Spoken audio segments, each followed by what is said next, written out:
Bueno, muy buenas tardes. Esta es una nueva edición aquí de Facebook Live que tenemos la oportunidad de compartir con colegas del BID, en este caso con Trinidad Saldívar y con Francisco Rojo, quienes vamos a conversar hoy acerca de la importancia que tienen las industrias creativas en nuestra región. Ahora, ¿qué entendemos por industrias creativas? Estamos hablando aquí de sectores como es el caso del diseño, las aplicaciones digitales, la música, el cine, la arquitectura. Son todo un conjunto de áreas que cada vez se profesionalizan más, pero que tienen sobre todo un enorme impacto en nuestras economías.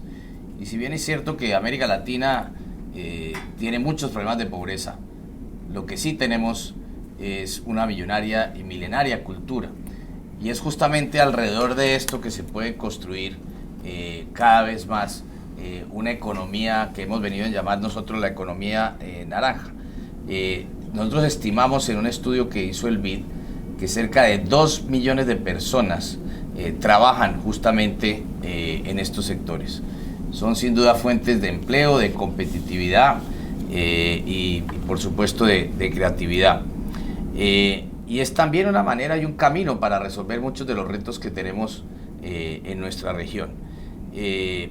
Nosotros estamos convencidos que la creatividad y la innovación nos pueden ayudar y pueden ser un impulso a ese mejor bienestar que todos buscamos para nuestra región. Como les decía anteriormente, me acompañan hoy Francisco Rojo y Trinidad Saldívar. Trinidad es la jefe de división en toda el área de asuntos culturales, de solidaridad y creatividad. Y Francisco es un especialista en el área privada del banco y ha hecho muchísimos proyectos justamente en esta área. Antes de empezar las preguntas, yo empezaré con hacerle algunas preguntas tanto a Trinidad como a Francisco. Quiero recordarles que pueden enviar sus preguntas directamente y yo se las trasladaré tanto a Trinidad como a Francisco. Y lo primero que quisiera empezar por decir, y además hacer una publicidad, nosotros sacamos lo que llamamos la economía naranja que mencionaba anteriormente. Es un libro que ya ha tenido 170,000 descargas. ¿Qué nos dice eso, Trinidad? ¿Por qué este ha sido el libro más exitoso que tiene el banco? Cuando aquí estamos llenos de expertos y PhDs que miran los temas de infraestructura, de la macroeconomía, de la salud. ¿Por qué esto de la economía naranja llama tanto la atención? Bueno, primero que nada es realmente impresionante que un libro que publica el BID, que tiene un público que está buscando sobre temas de infraestructura, de salud, que sea sobre economía creativa, uno de los libros que ha tenido mayor éxito. Y eso por una parte nos habla de que hay algo que está sucediendo en la región, algo que va más allá de los gobiernos, que implica a muchos más actores, y también es un llamado de atención para nosotros en el banco y otras organizaciones de prestar atención a un sector de la economía al que no le estábamos prestando atención y que es un sector de enorme dinamismo, que genera empleo, que genera riqueza y también tiene impacto social. Entonces creo que para nosotros este libro fue un gran acierto y una manera de prestar atención a un sector de la economía que parecía invisible todavía. Los estudios lo que han demostrado es que este es un sector de la economía que crece más rápido que la economía en su conjunto, incluso en las épocas de crisis. La gran recesión del 2008 demostró que este sector no solamente se contrajo menos que el resto de la economía, sino que se recuperó más rápido. Entonces, esos son signos que los gobiernos empezaron a prestarle atención y dijeron, bueno, aquí hay algo interesante. Nunca se había visto la cultura como una fuente de riqueza, más bien era casi podríamos decir un dolor de cabeza que había que subsidiar. Como un gueto. Como un gueto. Y no se había pensado que teníamos una enorme riqueza en nuestras manos que estaba basada en nuestra identidad, en nuestra cultura y en nuestra creatividad. Y cuéntanos a todos los que nos están siguiendo cómo hicieran, por ejemplo, para acceder a este libro de la economía naranja. ¿Qué tienen que hacer para acceder a él? No tengo copia. Mira, aquí, pero yo como aquí vengo preparado, presidente, mira. El libro de la economía naranja. El libro de la economía naranja. ¿Cómo pueden acceder a él? ¿Por dónde entran a buscarlo en la página? El libro de la economía naranja lo pueden buscar en el banco, a través de Google o entrando en la página del banco en el área de publicaciones. El libro está tanto en español como en inglés. También está en griego, pero creo que eso es una población un poco más reducida, pero es un libro que ha tenido un enorme éxito y creo que es una gran herramienta no solamente para los gobiernos, sino que para los gestores culturales, para quienes son los emprendedores culturales, que muchas veces no se ven como parte de la economía, no saben que ellos son parte de la economía, no se identifican como realmente actores que están generando empleo, riqueza, etcétera. Ahora, cuéntanos, yo he dado una pequeña, digamos, dimensión de lo que podría ser la economía, pero ¿tú cómo la definirías? ¿Qué debe incluir la economía naranja? O mejor, ¿qué no debe incluir? Bueno, la economía naranja nosotros hemos querido ser de alguna manera inclusivos, pero lo que sí está claro es que la economía naranja, las industrias y estos sectores tienen que tener como materia prima la creatividad y la cultura como su base fundamental. Y de eso crear bienes y servicios que puedan ser comercializados, distribuidos, etc. Y eso va desde las cosas típicas que uno se puede imaginar, los festivales, los carnavales, la música, el cine, la literatura, por supuesto. Preguntémosle a Perú, ¿qué ha pasado con la cocina? Entonces, pero también llega hacia otros sectores que tal vez no los pensamos como parte de esta economía, que ya van hacia el lado, por ejemplo, bueno, la moda sí, pero el diseño, el desarrollo de software, los videojuegos, la animación, y como un dato anecdótico tal vez, pero que dice mucho, una de las últimas exposiciones que tuvimos aquí en el Centro Cultural fue sobre animación en el Caribe, que es una industria tal vez que está... Animación digital. Animación digital.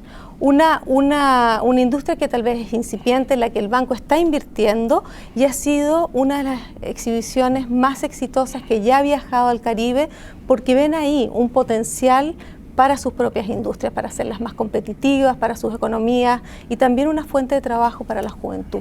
Muy bien. Ahora cuéntame, Francisco, a ver, tú obviamente desde la parte privada del banco has financiado proyectos que, digamos, se enmarcan dentro de la economía naranja. ¿Por qué nos cuentas un poquito lo que has aprendido, lo que ves, el entusiasmo que esto genera? Y recordarles de nuevo que aquí pueden mandarles sus preguntas tanto a Trinidad como a Francisco, y aquí se las trasladamos a ellos aquí mismo. Adelante, Francisco. Presidente, a grandes rasgos la tipología de proyectos que ha apoyado el banco se pueden dividir en dos. Aquellos que aprovechan el patrimonio histórico de una ciudad, como es el caso de lo que hicimos en el Centro Histórico de Quito, en el Casco Antiguo de Panamá, en Cartagena de Indias, o aquellos proyectos que están más basados en lo que es el talento y la creatividad local. Por ejemplo, hemos hecho un proyecto muy interesante en Cali con artes audiovisuales, artes escénicas, temas de diseño. Por ejemplo, apoyamos varias empresas que están exportando servicios de postproducción de video a Hollywood.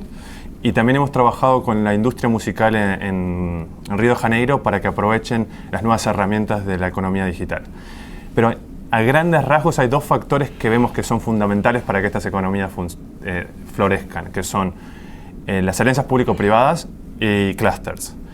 En cuanto a alianzas público-privadas, en el largo plazo el sector privado tiene que ser la locomotora. Pero vemos a veces que en el corto plazo el sector público toma un rol catalítico fundamental en crear los incentivos y las condiciones adecuadas para que emerja esa industria. Es decir, si fuese una industria fuese un árbol, pensemos que el sector público es el que pone la semilla, el que hace que el árbol empiece a crecer, pero después el sector privado es el que hace que crezca. Y el sector público tiene que estar nada más que fertilizando ese árbol. Y en cuanto a clusters, ahí lo fundamental es entender que estas industrias están interconectadas. Y es muy difícil pensar que un emprendedor va a ser exitoso de forma aislada. Y eso lo vemos, por ejemplo, de vuelta en el caso del Centro Histórico de Quito.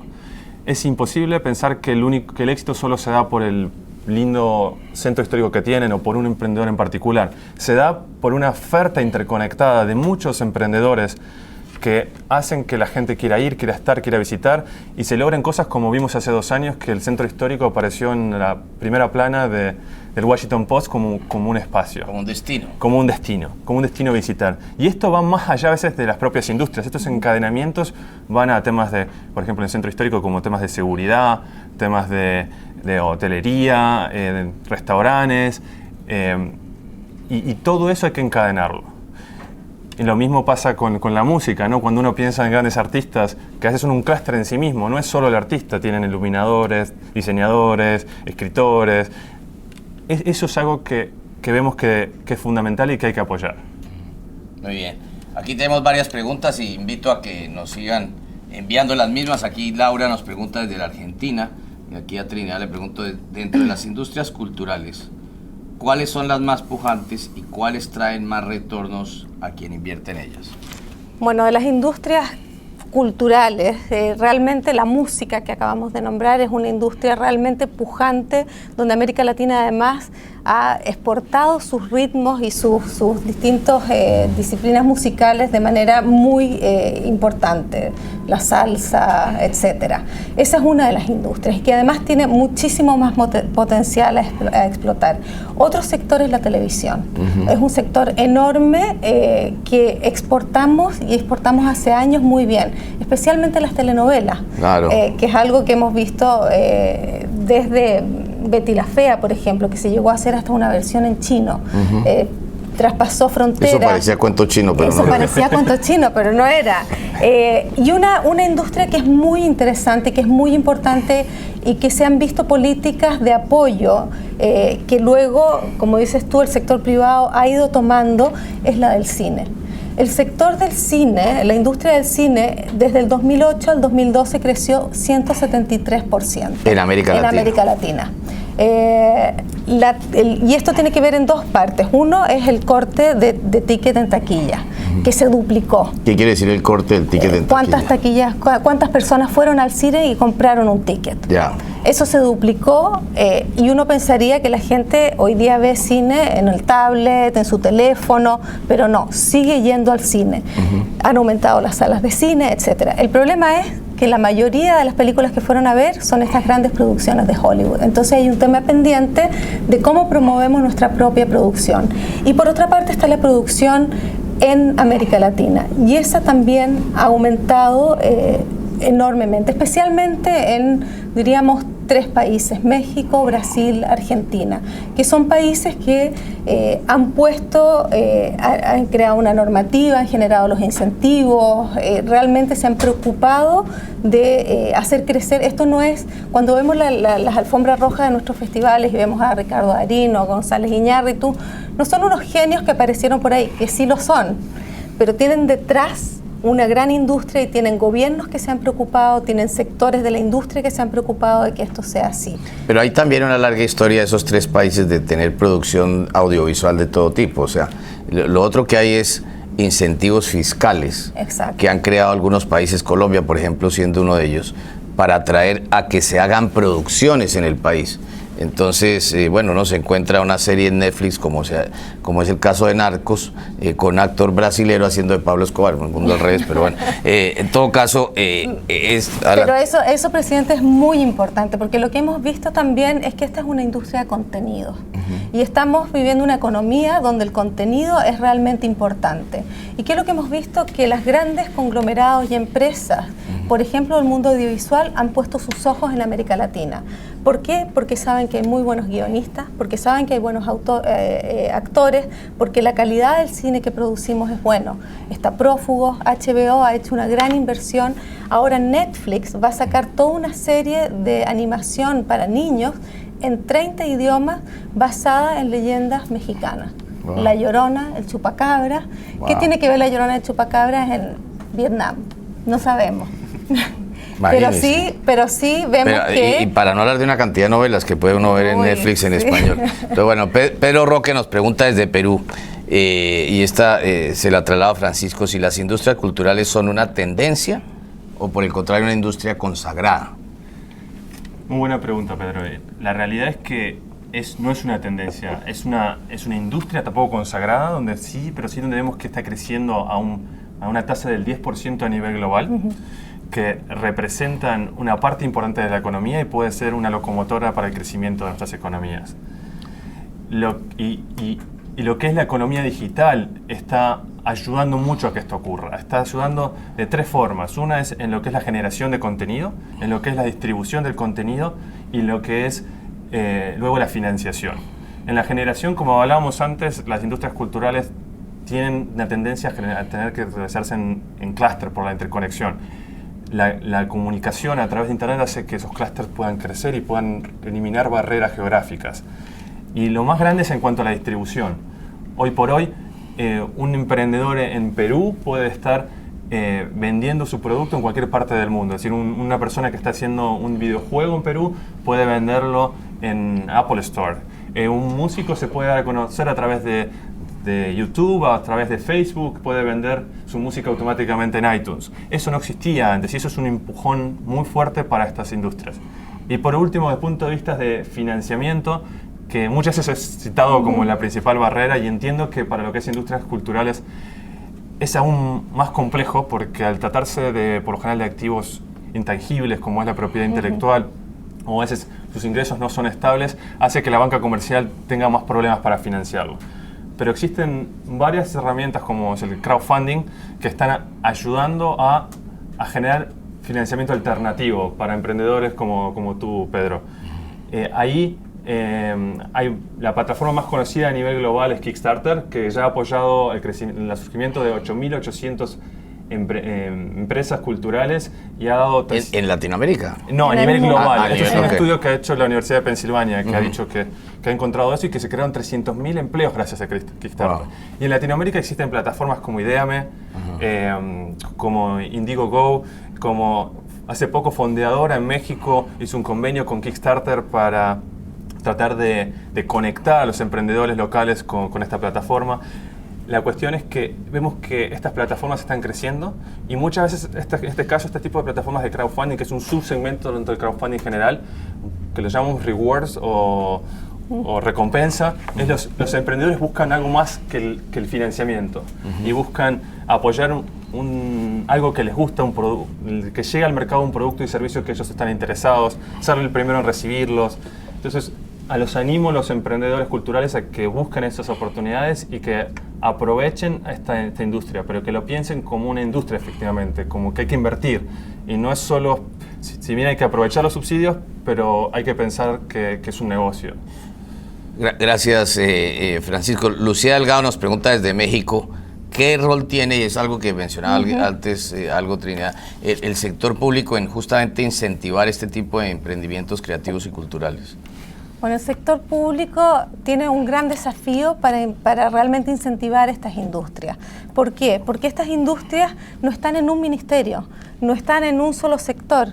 Estas industrias son transversales y es un desafío para cómo hacemos políticas públicas. Hay países que se han adelantado a esto y están trabajando en cómo trabajar de manera interministerial para realmente, porque esto no cae solo en el Ministerio de Cultura, tiene que ver también con el de Ciencia y Tecnología, tiene que ver con el del Trabajo, Hacienda. Y esa coordinación, estamos viendo cuáles van a ser los resultados, pero por lo menos ya vemos que en la región hay un entendimiento de que el sector público tiene que pensar de manera transversal, transsectorial, y algo muy importante que ha mencionado Francisco, incorporar al sector privado también en esta ecuación. El sector público puede darle un empujón, puede generar las normativas, las plataformas necesarias, pero también tiene que generar este entendimiento entre el mundo con el mundo privado. Presidente, en el caso de Cali, por ejemplo, hemos tenido al Ministerio de Cultura, a la Alcaldía, conjuntamente con una caja de compensación, con la Cámara de Comercio, con una fundación, y eso ha funcionado muy bien. El tener como ese ecosistema que sea el que esté empujando y que tenga una visión más interdisciplinaria de esta industria ha sido de mucha utilidad. Mira, aquí justamente Cinia nos pregunta desde Costa Rica, ¿qué actores consideran claves para que exista un ecosistema, un poco de lo que estabas hablando, propicio para esta industria? ¿Cómo se puede encadenar o articular a los actores de ese ecosistema cuando no existe una sensibilización en el país, me imagino, hacia la importancia de las economías creativas? Justamente en el caso de Cali que acababa de mencionar, ahí vemos que desde un inicio se han unido el sector público y privado y ambos de su lado han visto qué podían aportar. Incluso había una universidad, por ejemplo en Cali encontramos que cuando se empezó a hacer ese análisis faltaban gente que sepa gente que sepa de iluminación, técnicos de sonido, no había oferta en cuanto a gestión cultural. Entonces también incluso ahí se trabajó en una universidad. Es un trabajo que hay que unir a los distintos actores que son parte de la economía y que y que todos pongan su espacio. En el caso por ejemplo, en el caso de Ecuador que mencionaba antes, un problema que había era que a la noche no había transporte. Y se tuvo que trabajar con el sector público, el sector privado tuvo que trabajar con el sector público para traer el transporte, porque no iba la gente, porque no podía regresar a su casa. Entonces ahí hay muchos casos donde vemos que la coordinación es un factor fundamental. Yeah. Sí, no, a ver, si quieres aprovechemos aquí, Trinidad, porque tenemos aquí varias preguntas y no quiero dejar de hacerlas. Cristina nos pregunta desde México, ¿cómo se relacionan las industrias creativas con el desarrollo empresarial privado? ¿Y cómo se pueden vincular de otra forma que no sea con publicidad? Muy buena pregunta. Bueno, ¿cómo se pueden, la pregunta es cómo se pueden relacionar con el sector privado? Bueno, hay tal como cuando no tengan publicidad, pues obviamente cuando no tengan publicidad. Lo que hemos visto es que este es un sector que gracias a los clústeres, como se dice ahora, pueden, por ejemplo, realmente darse a conocer, generar esas conexiones, pero también el sector privado tiene cierto recelo con respecto a estas industrias, por las mismas razones que ha dicho Francisco. Una de las cosas que yo recomendaría a los emprendedores culturales es entender que son realmente ellos emprendedores y que tienen un negocio y que tienen que también entender y hablar ese lenguaje y acercarse al mundo privado con las herramientas del mundo privado. Y si me permite, Presidente, es como de vuelta, ahí es donde el tema de la publicidad, muchos emprendedores piensan que de forma tradicional. Y hay que ver que de vuelta que las redes sociales están ayudando enormemente. Por ejemplo, Facebook ya tiene más de 1.000 millones de usuarios, YouTube es algo similar. Y por ejemplo, nosotros en el caso de Río de Janeiro apoyamos a emprendedores, como voy a citar el caso de uno que es Cidinho y Doca, que tiene en YouTube videos con más de 40 millones de visitas. Wow. Y es un artista que nunca ha tenido un contrato con una gran discográfica. Entonces, hay formas alternativas hoy por hoy. ¿Y él qué hace, por ejemplo? ¿Música? Él hace música. Y lo que hace es música y la distribuye a través de redes sociales y tiene un modelo de negocios que va no por comercializar la música está ahí gratis, y es por después convenios en temas de publicidad, de vender recitales, también YouTube paga por la publicidad que hace cuando ya tenés videos que son muy visitados, claro. Te paga por eso. Entonces a veces hay que pensar en aprovechar estas nuevas tecnologías. Por ejemplo, eso pasa también en el mercado del arte, que es bastante sorprendente. Los artistas están promocionando sus obras por Instagram. Y los coleccionistas los están comprando sin ni siquiera haber visto físicamente las obras. Pero ¿sin conocer el artista o conociendo el artista? Sin conocer al artista o con conocerlo, pero normalmente, incluso sin conocer al artista, hay un mercado... Sin que tenga una trayectoria, una obra. Sin que tenga una trayectoria, una obra. Hay coleccionistas que les gusta descubrir nuevos talentos, ir a buscarlos donde nadie los ha visto. Y ese es un mercado, por ejemplo, que ha crecido también enormemente, que pareciera que uno quisiera tocar, ver, pero no, hay un mercado también importante. Aquí hay una pregunta, Trinidad, de Yona, que pregunta desde el Perú qué evidencias existen, y esto obviamente es un tema que nosotros pensamos en el banco de la óptica del desarrollo, entre las industrias creativas y el desarrollo social. ¿Cómo es ese nexo? Bueno, yo creo que el nexo es extremadamente estrecho. O sea, creo que las industrias creativas tienen un rol en los temas de desarrollo social enorme, que tenemos que aprovechar. Lo que hemos visto es que cuando se ponen en conjunto a estos creativos con temas de desarrollo, muchas veces resuelven problemas que quizás acá en el banco llevamos años tratando de resolver. Por lo tanto, tenemos que aprovechar ese capital creativo de las industrias creativas para los sectores del desarrollo. Le voy a poner un ejemplo que es súper interesante. Por ejemplo, no sé si usted sabía que aquí a poca distancia en Baltimore fue una diseñadora de trajes de novia la que resolvió uno de los problemas más importantes del ébola. Wow. Que era que los médicos se contagiaban cuando se sacaban los trajes. Y tenían científicos, tenían la gente más inteligente en Johns Hopkins, y Johns Hopkins, sin encontrar una solución, hizo una hackathon. Y apareció una diseñadora de vestidos de novia, que parece lo más frívolo del mundo. y fue ella la que encontró la solución. Entonces, ¿qué pasaría si nosotros incorporamos a los temas de desarrollo a estos creadores que ven las soluciones desde otra perspectiva y que realmente pueden destrabar algunos de los problemas más cruciales tal vez del desarrollo? Y eso lo vemos mucho en el sector privado, donde las empresas, por ejemplo McKinsey, cada vez se está abriendo más la mente y teniendo equipos más multidisciplinarios, incluyendo diseñadores, artistas en sus equipos, que antes quizás no era algo típico que ocurría. Aquí nos pregunta justamente Francisco Michel desde Colombia, ¿qué debe hacer América Latina para que nuestras industrias sean más competitivas y que tengan más, digamos, capacidad de competir globalmente? Yo creo que algo que hemos mencionado ya varias veces, pero es internalizar que que estamos hablando de una industria y que estamos hablando de que tenemos que distribuir contenidos y llegar a un público. Entonces, en el pasado, en muchos casos en América Latina, se estaba detrás del subsidio del Estado nada más y se buscaba ver de esa forma pensar que era el cliente era de una forma el Estado que daba un subsidio y de esa forma el artista desarrollaba su producto, su servicio. Ahora lo que tenemos que pensar es que existen muchas herramientas para distribuir nuestros productos, existen cada vez más consumidores que están más ávidos de buscar productos digitales y culturales, entonces hay que desarrollar ese contenido, pero hay que pensar en el consumidor final. Aquí nos llega también otra pregunta, Francisco, de Colombia, esta para ti, Trinidad. Pregunta Lady desde Colombia, que ¿cuáles son las dificultades y desafíos que enfrentan las industrias culturales para que puedan desarrollarse plenamente? Bueno, Lady, hay varias cosas, varios desafíos que enfrentan los emprendedores creativos. Por una parte, lo que ya dijimos, que se identifiquen como emprendedores. Por otra parte, tienen desafíos, como ha hablado Francisco, de acceso al financiamiento.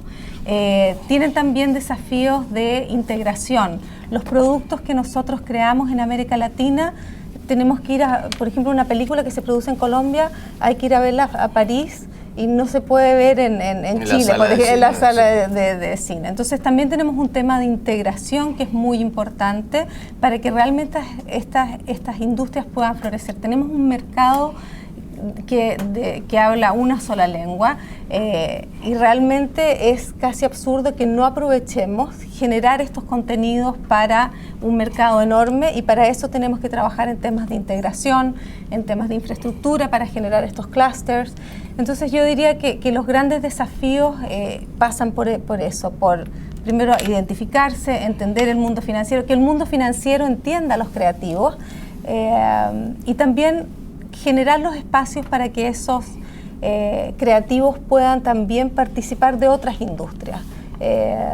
Así es que, no sé, yo sé que usted estuvo en la Villa 31 con un compatriota mío. Así es. Por ejemplo, ¿cómo se imaginaría usted, se puede ver en la Villa 31 las industrias creativas explotando, realmente atrayendo, y el banco involucrado en eso? Bueno, a ver, para los que no saben qué es la Villa 31, es un área de la ciudad de Buenos Aires que está a escasos 500 metros de donde está la zona más rica de Buenos Aires en términos de valor de la propiedad raíz y de ingreso per cápita.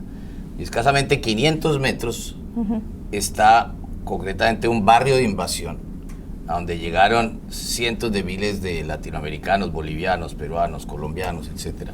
Hay un total de casi 40.000 que están viviendo en este barrio. Es un barrio de invasión y que uno se pregunta cómo puede vivir en una ciudad tal grado de diferencia. Entonces lo que se ha propuesto hacer la alcaldía de Buenos Aires es empezar por hacer algo fundamental, que es hacer un censo de la totalidad de los 40.000 personas que viven allí. Esto de paso es un área que escasamente son 25 hectáreas, lo que quiere decir que hay una enorme densidad. Y lo que uno se imagina es cómo pudiera integrarse mucho más este barrio de invasión una vez formalizado, que tenga obviamente agua y saneamiento, que tenga mejor vialidad, que tenga energía, etcétera, Pero mi mayor sorpresa es que me encontré gente que tenía, por ejemplo, canales de televisión del barrio. Y ahí se puede hacer, por ejemplo, un gran mercado, como lo desarrollamos, por ejemplo, en Uruguay. Un mercado antiguo que se había venido abajo, y eso sirvió como todo un eje de renovación urbana. Se pueden hacer todo, y una de las cosas que hice cuando fuimos a anunciar justamente que el BID va a localizar su oficina de la Argentina, que seguramente va a ser nuestra segunda oficina más grande, quería que estuviera en la Villa 31 porque no solamente el banco está haciendo un crédito muy importante, sino que somos un banco de desarrollo y tenemos que finalmente meternos y entender mucho más esta problemática. Obviamente cuando anuncié eso aquí en el banco todo el mundo me miraba como si estuviera loco, pero tuve la fortuna de que varios de mis compañeros me acompañaron el día que hicimos el anuncio, y caminando todo el mundo se fue dando cuenta de que no era tan loco. Y por el contrario, tiene una enorme posibilidad, primero, de conseguir a un costo muy barato los miles de metros cuadrados que el banco necesitaría para albergar cerca de 180 profesionales que van a estar allí, sino que también nos permite, por ejemplo, hacer un centro comunal en el edificio mismo del BID que se convierta en un centro comunal y multipropósito para la misma villa, por ejemplo. Y allí hay enorme creatividad. Totalmente. O sea, uno lo ve, cuando les digo que veía gente que no solamente las cosas tradicionales, el fútbol, los deportes en general, sino todas las artes plásticas que uno veía ahí mismo en el barrio. Entonces, en la medida que se vaya formalizando este barrio, que se va mejorando la vialidad, que cambie un poco la estructura de las viviendas, que se mejoren, yo creo que vamos a hacer, y sobre todo Buenos Aires va a hacer mucho para mejorar esa villa, pero también esa integración y permitir que todos aquellos que vinieron algún día a Buenos Aires a perseguir sus sueños realmente los puedan materializar. Pero bueno, creo que aquí me dicen que se acabó el tiempo. Yo quiero invitarlos una vez más a que bajen este libro de la página web, como explicaba aquí Trinidad. Este es el libro sobre economía naranja que publicamos aquí en el banco. Los invito también a que nos acompañen con el blog que producimos, que se llama Creatópolis, que es un blog hecho justamente hablando de este tema, que tiene un enorme interés.